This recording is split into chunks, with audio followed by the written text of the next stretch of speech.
What is the province's plan to address the infrastructure deficit, road repair, repaving, municipal funding for civil upgrades? So yeah, transportation in the rural areas particularly is always a challenge. I think that the question of how we're going to pay for it can come back to the question of royalties, other revenues, changes in the energy sectors, because we need to be able to diversify our revenue so that it's there so we can do things like upgrade the roads and maybe even look at some sorts of rural public transportation.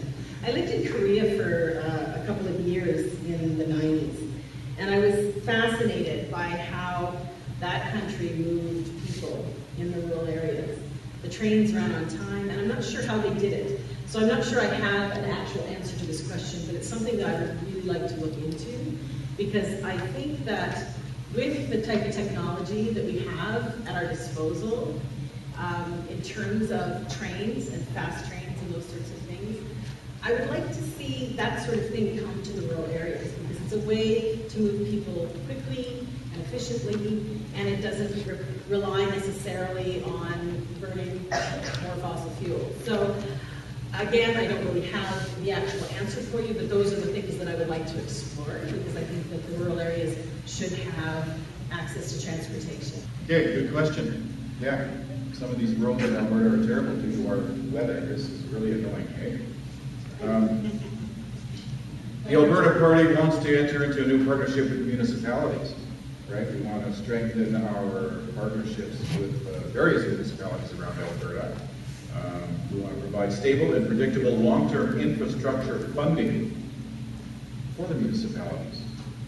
The Alberta Party also wants to, create some city charters for Calgary and Edmonton, which recognize the abilities of the city governments to better meet the needs of their citizens, and that would fall under your transportation and road issues.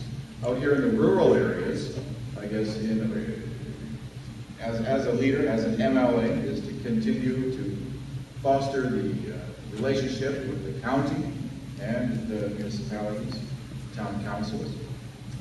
Look at the funding that's available through various revenue-generating sources that we would be able to create under this new energy for the Alberta Party. I'm going to leave it at that.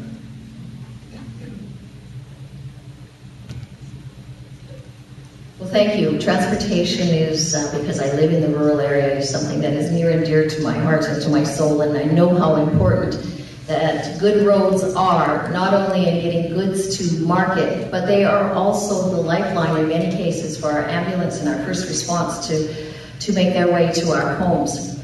And one of the things that has been really important to me is that we need to protect our current infrastructure, and I'm really pleased that in the PC plan this year, we are looking at increasing the maintenance dollars for our highways, our secondary highways, our primary highways, to upgrade them, and in addition, in the longer-term plan in the next year, to continue to increase that. Because we know we have an infrastructure deficit that happened when, at some point in time, we tried to pay down the budget and we gave up on trying to fix our roads. And we know that we need to do that, and we need to keep up with that every day. Premier Ed Stelmach knew the importance of transportation. Of course, he was a transportation minister. And in addition to fixing our roads, particularly in Fort Saskatchewan, Vegreville, where we've been growing, we are looking at an opportunity as a pilot project to deal with transportation infrastructure in a way different from the rest of the province, so that we are not setting a precedent, but we are dealing with the issues with respect to our industry, whether that be petrochemical or with our farming industry, and being able to get our goods to market. So we do have a plan, and we do need to keep our roads, and I think if you drove up Highway 16 today, coming into town, you'll see that we've started on that maintenance. What are your opinions on the Northern Gateway and Keystone XL pipelines?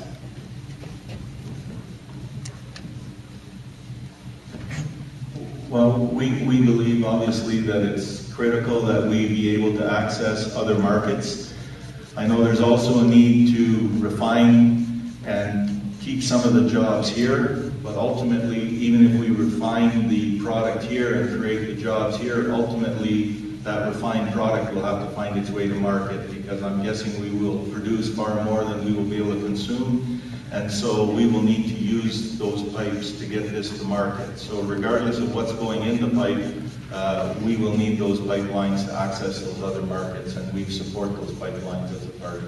Thank you. The NDP have been clear that we would support the Kinder Morgan Trans Mountain Line and the Energy East pipeline. We would not be looking at the Gateway pipeline any longer because it does not seem to be feasible. However, we would continue to look at the other two pipelines because pipelines are the safest way to transport those products and take them to market. So the NDP has been very clear that we would work on doing that. Yes, I keep forgetting to hold it back.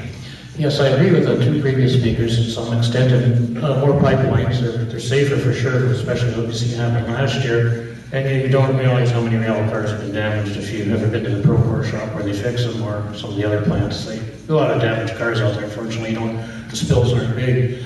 But I also particularly like the pipelines going to either coast. I mean, as part of Team Canada to the east, and which can get to other markets overseas. I mean, once we get to the coast, we have a world full of buyers as opposed to one just south of us. Thank you. Your party has promised $25 billion of capital infrastructure over 5 years, with a commitment to borrow only $5 billion to pay for it. Where is the remaining $20 billion coming from? Coupled with the other $9 billion in unfunded promises in your platform, adds up to promises that aren't accounted for. Albertans deserve to know where this money will come from. What cuts will you make to service the funds? Fund these promises.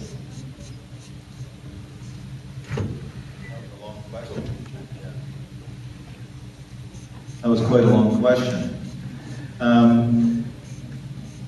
Oil is only one of the revenue sources that the government has, and as a result of the downturn in the price of oil, we find ourselves with a shortage of 11%. Now, 11% isn't a small amount in a budget of Alberta, but it is still not a huge amount. And we all know, or at least I was educated the other day, agriculture being our #1 economic driver. We believe we can make up this 11% shortfall. Wild Rose's plan is to cut the size of cabinet and the Premier's office, cap executive pay, reduce the size of Alberta government managers, the middle management area. We want to do a bunch of it by attrition, but a bunch of it will be done through job losses. We're going to freeze manager salaries. That's going to save $308 million in the first year. We will also end sole source contracting. We will increase the Auditor General's ability to find waste in the government, and we see another $1.35 billion in the second year. The third year, because I'm running out of time, we're going to save another $300 million, and then over 5 or 6 years, we will be saving enough money that we will not have to go into debt. We will be able to start paying it off. And by decreasing the size of, the capital plan from the 5 years of the PC's plan to the 6 years, there will be some savings there. And by stretching those contracts over a longer period, the cost of those contracts will come down. How does Budget 2015 impact education in this constituency? In Budget 2015, education is the only department that had an increase. That increase was to cover the teachers' contracts. There's an increase as well as a bonus that happens this fall, and we know that next to parents, teachers are the most important people in your children's education. The other thing that we've asked is that our school boards, who are sitting on almost $500 million in reserves, that for the next 2 years, that they look at those reserves at being able to cushion and tide us over through this period of time and use some of those reserves to pay for the teacher aides and the special assistants and to be able to absorb the growth pressures. And so we've asked them to look at their reserves and to be able to ensure that the front lines are still taken care of and that your children do not suffer in any way, shape, or form. Elk Island Public has over $16 million in the reserves that they can access. Elk Island Catholic has over $2 million, so we're asking them to come to the table to assist us in ensuring that we can provide the quality education that is needed for our students. How do you propose to get rid of the $7 billion debt, and how long will it take you? Well, as I said earlier, plans are great, but they don't always happen the way we expect them to. And so to get rid of the $7 billion deficit, I would say that we need to, like I said before, look at the increase in corporate taxes and change that progressive tax that isn't very progressive to be a little more progressive for the large income earners. Like I said before, taxes are not a bad thing, and neither is fair royalties for the resources that we as Albertans own.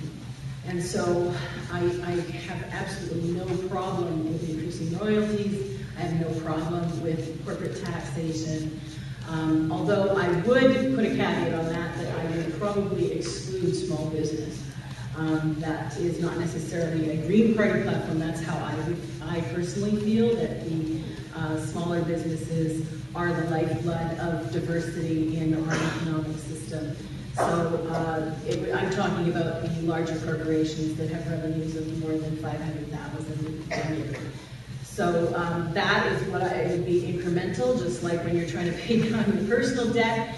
You have a plan, but things happen. So I'm not going to promise anything. You can't see the future, but by bringing in more revenue, we're at least poised to be able to pay down the debt as we can. And hopefully, we might at the same time put a little bit away in the savings as well. How do you expect to help the seniors in regards to long-term care if you have to wait so long before you can get into the hospital? As MLA, I'll do whatever it takes to ensure that these issues are looked at properly. What will be done to reform child support and fairer access to children? Geez, I like the traffic one earlier. I don't have any children, unfortunately, so I'm not that well informed in that area. But one thing I've learned, if I don't know something, ask people who know are well experienced in that. That's the best I could. No, that's what I would do as your MLA. Can't know everything, and my hope for a kid could help. I remember Peter Stonek got a royalty. He hired good people to do a good royalty plan because he didn't know, and he got a good royalty plan. Will your party revisit existing labor laws that are unpopular? Labor laws? Yes.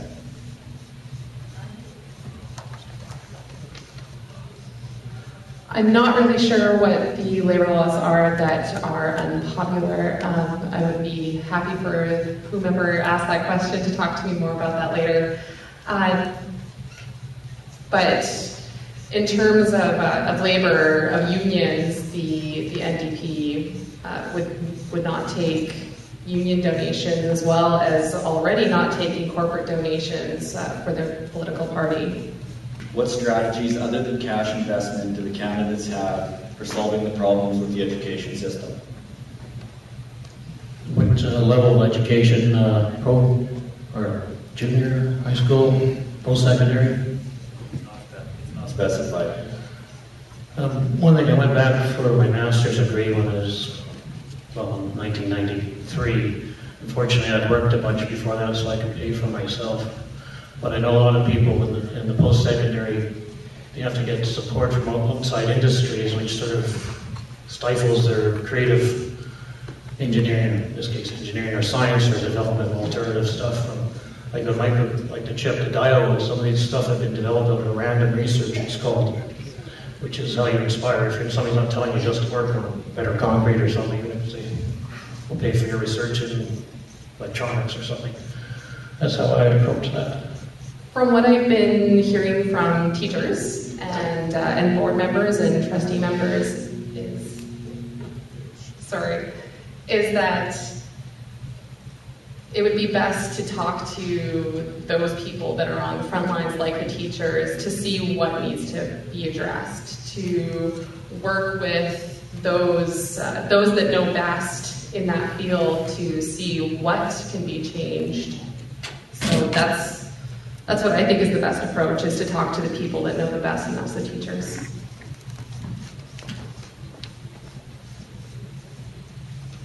Thank you. I think one of the biggest problems we have with our school system is that we don't have any schools, or definitely not enough of them.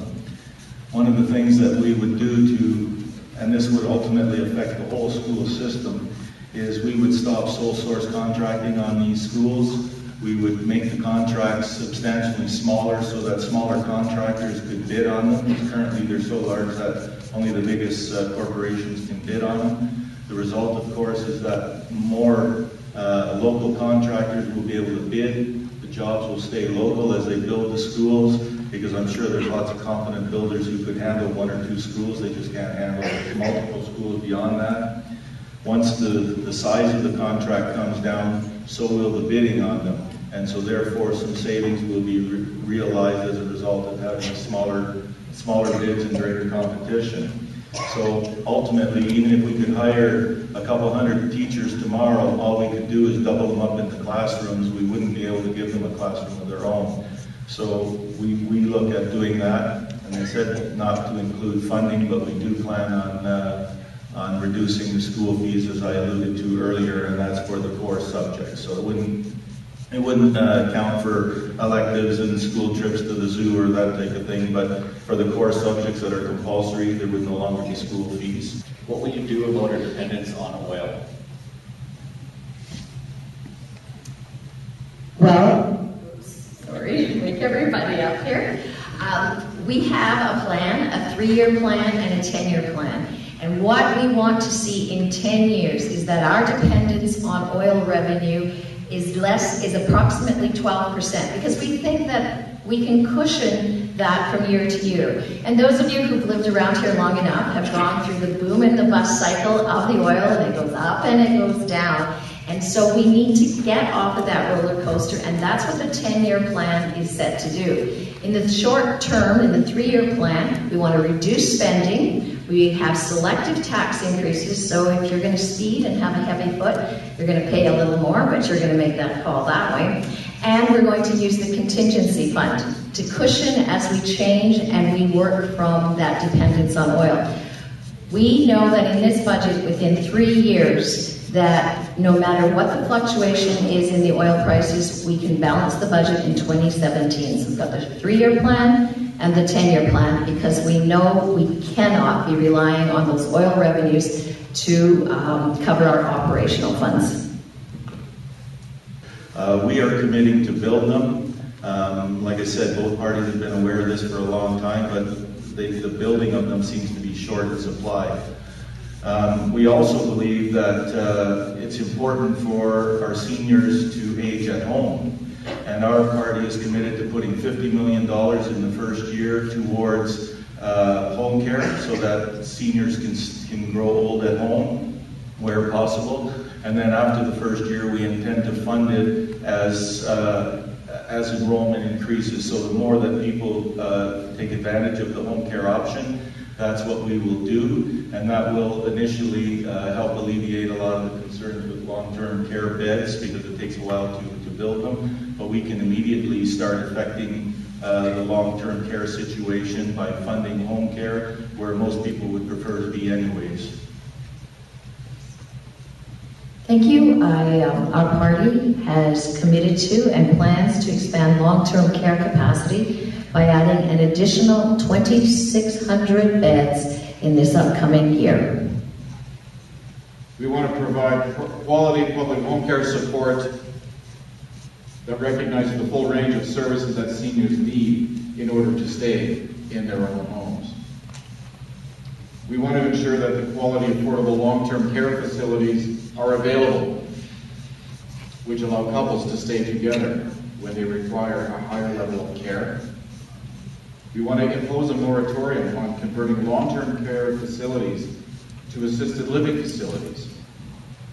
We also want to create an advisory councils in all seniors care facilities so we can get feedback directly from those who are being affected. We also want to appoint an independent seniors advocate that reports to the legislature. The Alberta Party will develop and implement a comprehensive seniors framework to support long-term care facilities. This will include community engagement processes with seniors and their caregivers, an engagement process with municipalities and volunteer organizations to understand specific challenges forced by them in delivering these services to seniors. And that's it for me. Thank you. Okay, so now for Allison, Jessica, and Peter. How do you feel about the current income support and AISH amounts? Would you change it more or less?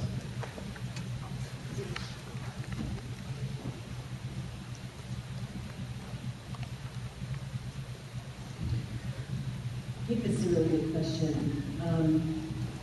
As a social worker, I've had the opportunity to work with the most vulnerable people in Alberta. And I think it's safe to say that the amounts are not sustainable for the people who are receiving them. I think that there needs to be more funding, and I think that there needs to be fewer rules around how much you are allowed to earn before your benefits are cut. Yeah, just in a nutshell, I think that the amounts aren't enough, and I think that the people who are vulnerable carry a great burden in this province that they shouldn't have to carry, particularly when we have so much in terms of money and resources in the corporations and the upper echelons. I think it's very sad that vulnerable populations have to carry such a high burden. Well, that's all I have to say about that.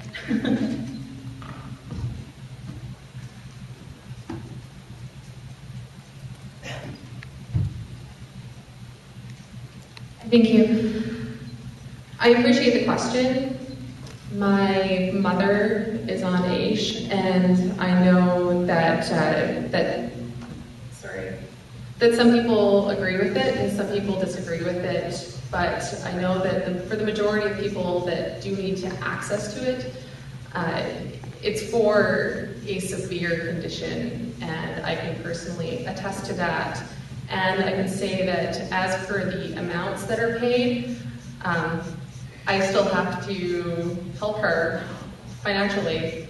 So, you know, what the party would do as for funding, I'm not sure. It would have to be visited. But I know that it is a necessary cost in terms of people like my mom. So thank you. Thanks. I would for sure keep the same rates, if not increase it. I mean, part of Canada is to help those who need the help the most. So what I've seen of a few people I know, they could probably use a few more dollars. I mean, they're not exactly going to put it in the bank. They're going to be spending it so that it keeps the economy running too, and keeps them warm and fed. Well, the question was, why are we afraid? And I think that question is actually very easy to answer because we've been told to be afraid. And we've been told over and over and over again that if we tax the corporations, they're going to leave. We're going to lose jobs. That's not going to happen. This is the sweetest deal on the planet, right here. Why would somebody go somewhere else, particularly oil companies? Raising corporate taxes is going to improve, well, at least maintain services, not cut services. And if we tax them to a particular level, we can actually keep growing our services. And let's not forget that the companies that come to Alberta don't come. There's not one guy coming in here all by himself. They bring their families, their children, right? They bring workers from other jurisdictions. This all puts pressure on our healthcare system. It puts pressure on our education system. That has to be paid for. So I have no problem asking the corporations to pay their fair share.